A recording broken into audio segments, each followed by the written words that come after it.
Hi everyone, welcome to our new podcast.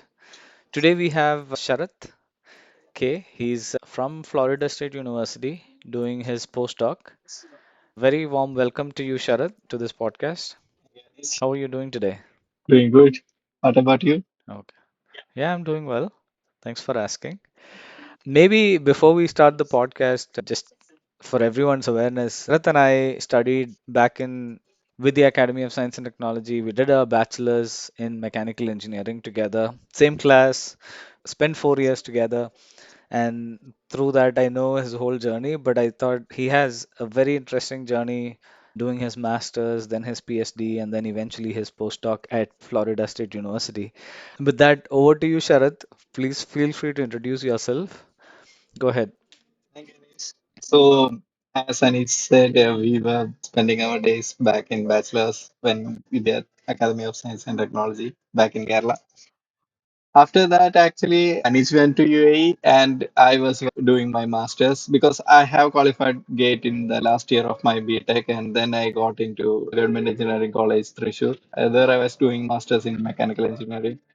And after that, I spent 1 year at Goa Engineering College. There, I was working as a guest lecturer.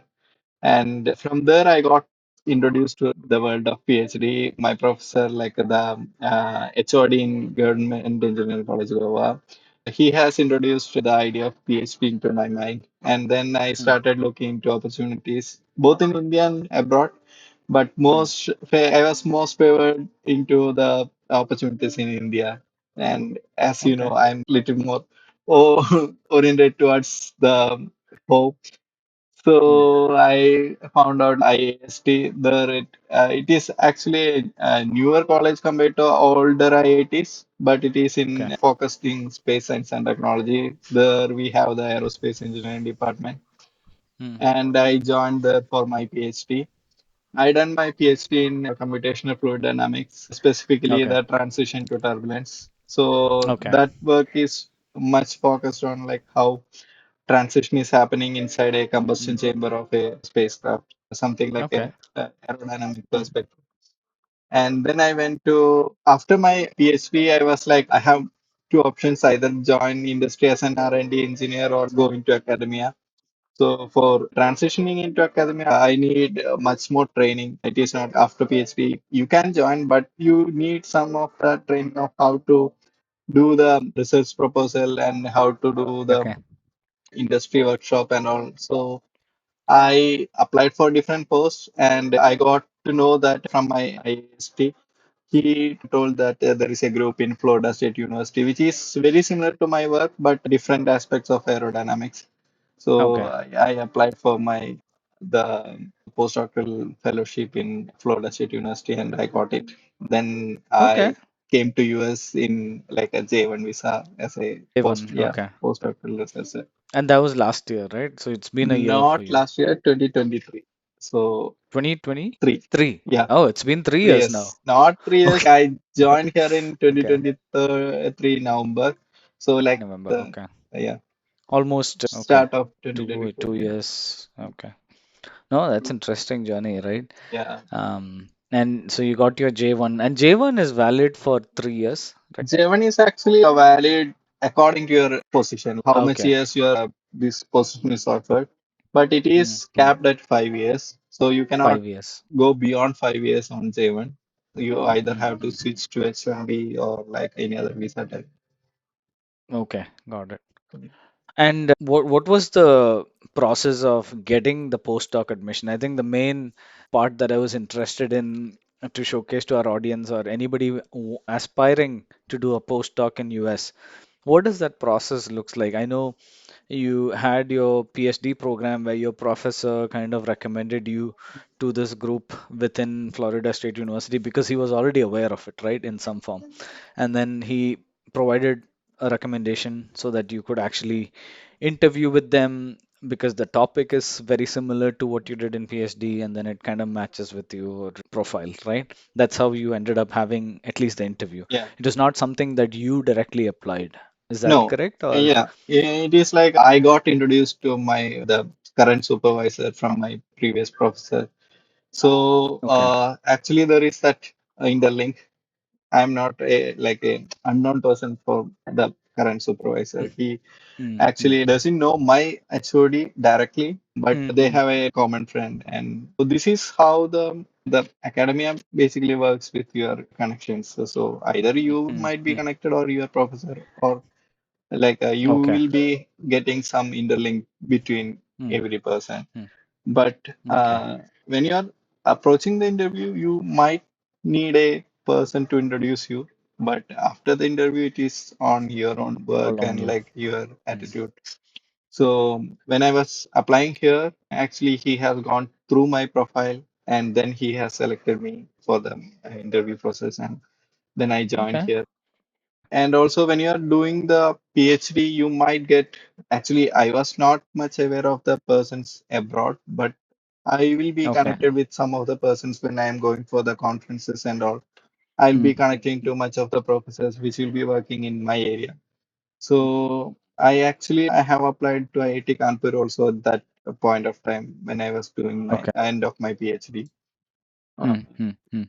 Similar to how we look for opportunities in LinkedIn, uh, Yeah. the professors also post their opportunities in their group in Opportunity or LinkedIn. projects. Yeah, so Mm, that is mm. also a way to Okay. connect them. Okay. What made you choose this career path instead of looking for a job right after your master's or PhD? Actually, I was interested in doing a job after my master's, and I was trying Okay. different things. And then I got to that Goa Engineering College. So there, actually, it was feeling good when I was teaching and then doing the some of the research. I was not that much oriented towards the PhD when I was joining the Goa College of Engineering. So Mm, uh, then what happened is I get to know some professors that is from IIT Goa. So there were many professors because Goa Engineering College campus was the satellite campus for the IIT Goa. So most of the professors were there in my same building. So okay. IIT Goa. So then that instigated my PhD aspirations, and then I Okay. joined, look for the positions. And as our batchmate Sarath, actually, he was also No, he was completing. also Yeah, doing he was postdoc, also right? doing. Yeah, Yeah, yeah. he now postdoc in Spain. But when I was completing I was completing 1 year at my job, and he was almost doing 6 months of internship in some Mm, place, and he was okay. also switching to PhD. So that also motivated Okay. me. Yeah, I guess the Yeah. whole crowd is there doing that. To So do- that, yeah, I think even one or two person doing it gives you a motivation. If your interest is always research, Yeah, then it would always make makes sense sense. And to go into that uh, postdoc phase. yeah, and in our Uh-huh. batch we have like 6 or 7 PhDs now. Yeah, Yeah, I think yeah, almost seven. yeah. Yes, yeah. So mm, And most of them are in fluids, I think. I think three of them are there in is some. fluids. Yeah, I think Bipin is in manufacturing and Structure, yeah, manufacturing, structure. yeah. Yeah, and Vishal is in environment. Vishal is Yeah. different. He took some other path Yeah, he took a altogether. like relative less chosen Yeah. path, but that's nice. Yeah, it works out. Yeah. But what about the career path, right? Like, so you're doing a postdoc.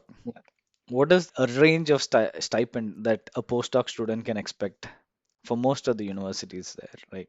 The postdoc salary is very much related to which city you are working in, because there will be usually the J1 visa. It might be getting a criteria that you should get this much amount of money Mm, so that mm, you can support your one family member and yourself when you are coming into US.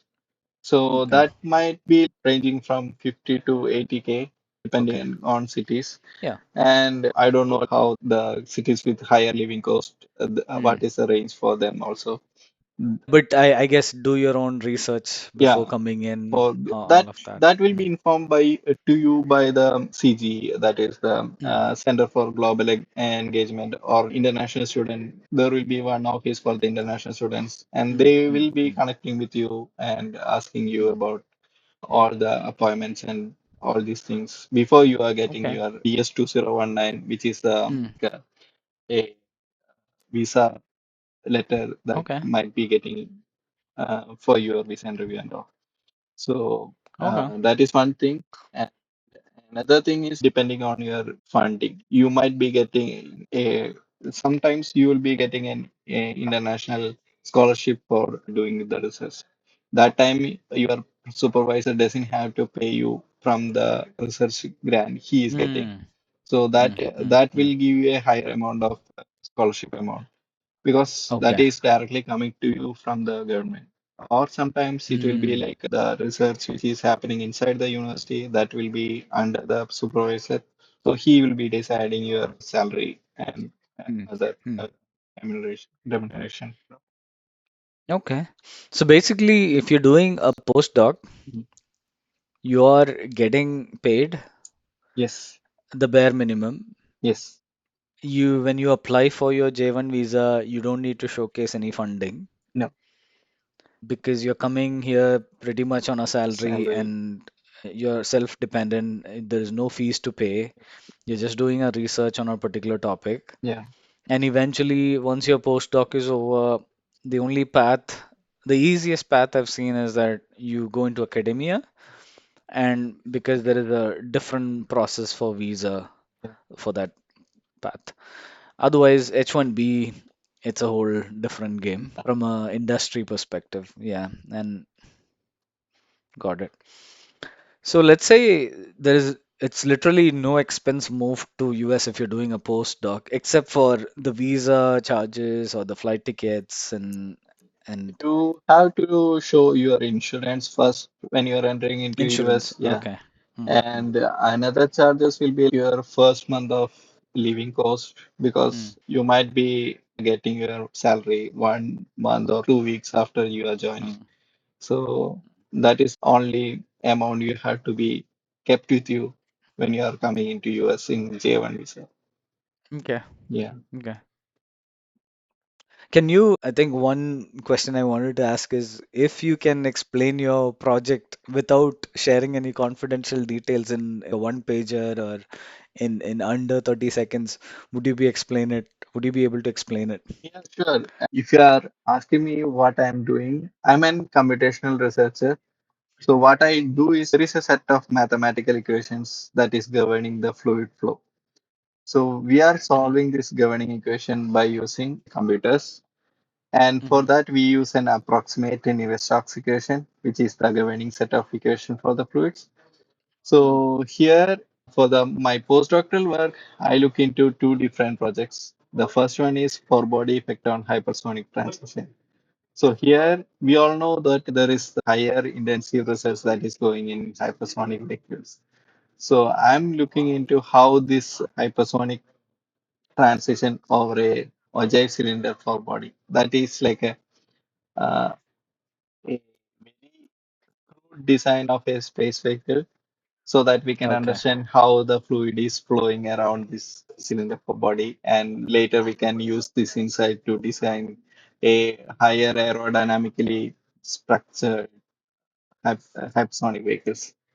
And in Okay. the next phase of next project, I use how the drag can be controlled over the aerodynamic Mm, surfaces. Why we are looking into the drag is the amount of fuel consumed by an aerodynamic vehicle, whatever be it a flight or helicopter, anything, it is directly related to the turbulent drag that is imposed over that surface. So I'm looking into various ways of controlling this drag through surface texturing, that is creating a roughness layer over the surface. mm. So that is an high level overview of my research. No, that's good. Yeah. Thank you so much for taking the time to explain it. Anything else you want to share? Another question I have is, what does a typical day look like for a postdoc researcher at FSU? For a postdoc researcher, typical day is like waking up and back in mind you will get some notification that these things are there will be much parallel works we will be doing. Some part of Mm, coding, some part of like writing, because we will be putting out our results as scientific journals. So there will be okay. journals that is still to be written or completed. And then there will be some of the paperwork that will be going on, some travel or some purchases, something like that. And these things will be coming into your mind when you are waking up. So you will be into a sense of the things we have to complete today. Mm. And since I'm living alone, we have to do I have to make my breakfast, lunch, dinner. That is another thing that is coming into mind. Yeah, yeah. When I this, my typical office is I have a workstation, which will be like a Hmm. powerful desktop so that I Yeah. can do the data analysis, and I will Mm. be connected to a server system whereby I'm doing the analysis. Mm. Mm. So Mm. most of the this thing will be very similar to what a software or coder looks like. I'll be getting more screens of code, and I will be looking into that code, identifying the bug or changing it for the next project, something Mhm. like that. Okay. No, And that's interesting. yeah, Yeah. and at the end of the day, I'll be tired after looking at these monitors. So Yeah. come back and sleep. That is a No, typical that's day. that's Yeah. good.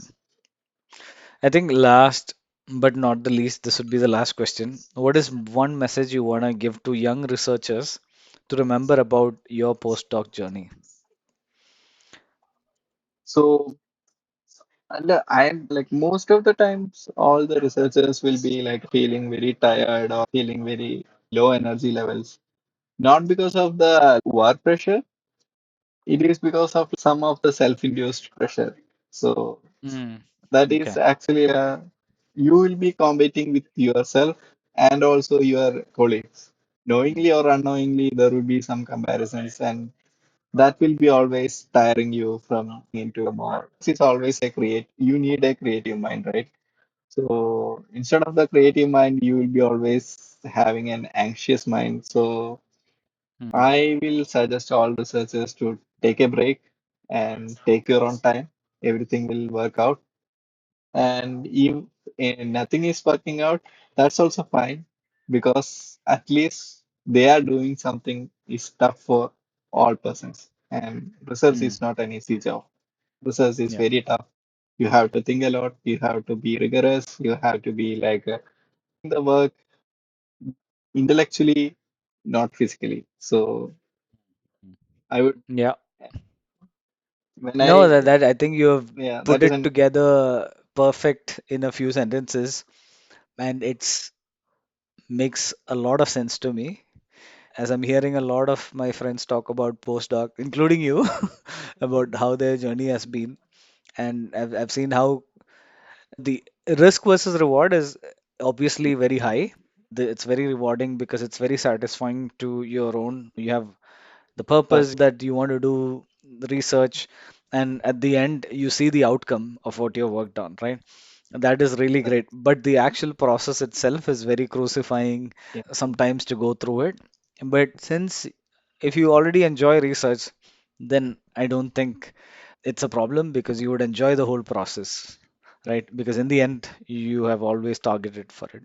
yeah, And thanks, and Sharath, for sharing your journey. Once again, let me summarize what you have said here so that you started off similar college, bachelor's, mechanical, then you did your master's in GEC Thrissur, and then after that you did you're a professor at the Goa Engineering College, then you did your PhD, and where was the PhD from? I took my PhD from Indian Institute of Space Science and Technology, Okay. IIST, Trivandrum. And so in Trivandrum, and then from there you got the chance to do your postdoc at FSU. You're here, you got your stipend, everything set up for your same research field. Great to see your journey from somebody doing mechanical engineering core field, went into the same core field, unlike some people. And No, but finally, you're doing mm, what you have already studied, the core field of 5 years, or I would say 7 + 5, 12 years of study, and you're continuing to go deeper into a particular topic. It's amazing to see a journey, and good luck to all the other aspiring postdoc researchers who are coming into the field of mechanical engineering, into the space of fluid dynamics. If you have any questions, feel free to reach out to Sharath on his LinkedIn. I'll post it on the description below.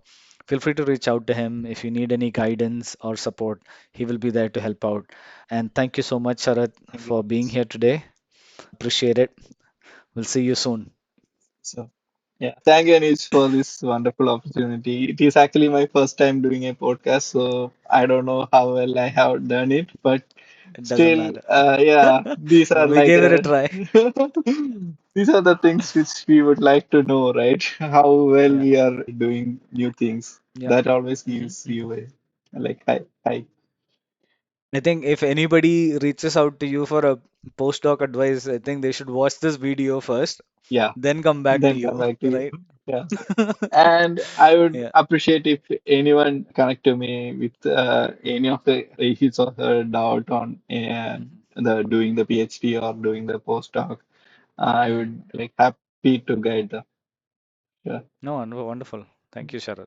Yeah. thank you. All right. Have a great weekend. You Take too. care. Yeah. Bye. Bye.